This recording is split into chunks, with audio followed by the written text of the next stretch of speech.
ప్రపంచవ్యాప్తంగా ముస్లింలది ఒకే కోరిక, జీవితంలో ఒక్కసారైనా మక్కా దర్శించాలనేది.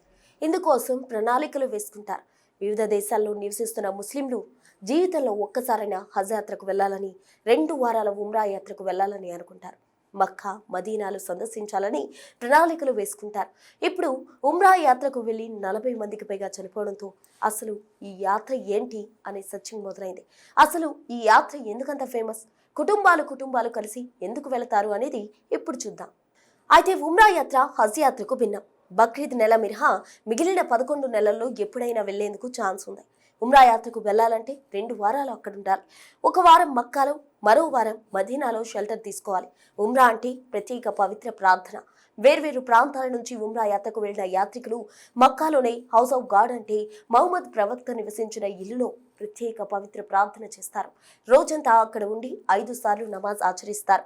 కొందరు రాత్రి వేళలో అక్కడే బస చేస్తారు. మరికొందరు సమీపంలోని ఇళ్లలో ఉంటారు. మిగిలిన 6 రోజుల్లో మహమ్మద్ ప్రవక్త ప్రార్థనలు నిర్వహించిన పర్వతాలను సందర్శిస్తారు. మక్కాలో మ్యూజియాన్ని దర్శించుకుని మదీనాకు ప్రయాణమవుతారు. అక్కడ మహమ్మద్ ప్రవక్త కబర్స్థాన్ను దర్శించుకుంటారు.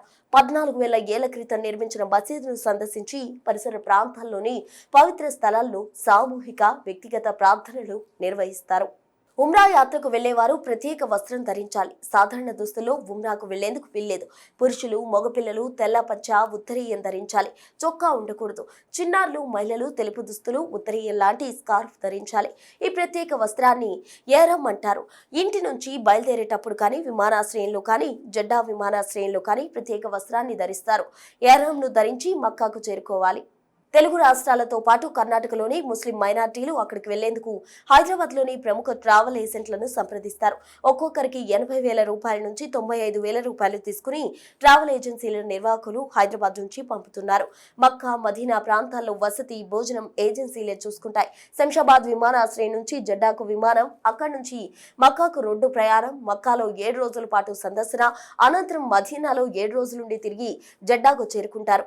అక్కడి నుంచి విమానం ద్వారా హైదరాబాద్కు వస్తారు. హజ్, ఉమ్రా యాత్రలకు మన దేశం నుంచి ఏటా భారీ సంఖ్యలో వెళ్తున్నారు. హజ్కు సంబంధించిన ప్రత్యేక కోటాను హజ్ కమిటీ ఆఫ్ ఇండియా రాష్ట్రాల వారీగా నిర్ణయిస్తోంది. రాష్ట్రంలో ఏటా 9,000కు పైగా భక్తులు హజ్ యాత్రకు వెళ్తున్నారు. ఉమ్రా యాత్రకు ఎలాంటి కోటా లేదు. దీంతో హైదరాబాద్ నుంచి ఉమ్రా యాత్రకు 100 ప్రైవేట్ ట్రావెల్ సంస్థలు ప్యాకేజీలు నిర్వహిస్తున్నాయి. ఆ యాత్రకు వెళ్తున్న వారి వివరాలు ట్రావెల్ సంస్థల వద్ద మినహా ఇతర చోట్ల ఉండవు. పూర్తిగా యాత్రికులు, ఏజెన్సీ అనుబంధంతోనే ఈ యాత్ర కొనసాగుతోంది.